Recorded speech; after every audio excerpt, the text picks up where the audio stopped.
Hi guys, last వీడియోలో మేడారం వెళ్తున్నామని చెప్పాను కదా. మేము ఆల్మోస్ట్ రీచ్ అయిపోయాము. ఒక 20 కిలోమీటర్స్ దగ్గరలో ఉన్నప్పుడు దిగి ఫొటోస్ తీసుకుంటున్నాం. అండ్ ఈరోజు సండే అవ్వడంతో చాలా మంది ఉన్నారు. అండ్ ఎలాగో జాతర కూడా స్టార్ట్ అవ్వబోతుంది కాబట్టి ముందు నుంచి జనాలు ఎక్కువ వస్తూ ఉంటారు. సో ఈరోజు ఫుల్గా ఉన్నారు. మా నాన్నమ్మ అంటుంది, మన రికమెండేషన్తో వెళ్దామే, మన సీతక్క ఉంది కదా అనేసి మా నాన్నమ్మ చెప్తుంది. ఫైనల్లీ ఎలాగో అలా కష్టపడి లోపలికైతే వచ్చేసాం. ఫస్ట్ రాగానే జంపన్న వాగు దగ్గరికి వెళ్ళి అక్కడ కొబ్బరికాయ కొట్టేసి అక్కడ నుంచి స్టార్ట్ అయ్యాం. సమ్మక్క సారక్క దగ్గరికి వెళ్ళేసి మేము తీసుకొచ్చిన బంగారం అక్కడ ఇచ్చేసాం. అండ్ అక్కడ ఉన్న ప్రసాదం కోసం అయితే మేము చాలా సేపు వెయిట్ చేసి ప్రసాదం తీసుకొని రిటర్న్ అయ్యాం. అండ్ అక్కడికి వచ్చి కొంతమంది ప్రసాదాన్ని అలా విసిరిస్తున్నారు.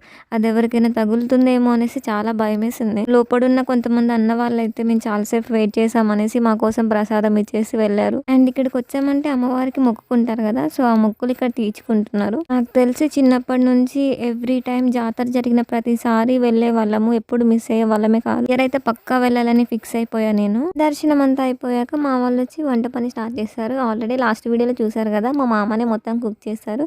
ఇంకా వంట అంతా అయిపోయిన తర్వాత తింటున్నాం మేము. ఈ మాటగా ఆ మాట చెప్పాలి కానీ చికెన్ అయితే అదిరిపోయింది. మా మామ చాలా బాగా చేశారు. హ్యాపీగా ఫుడ్ ని ఎంజాయ్ చేసి లాస్ట్ కి కొన్ని ఫొటోస్ అండ్ కొన్ని వీడియోస్ తీసుకున్నాం.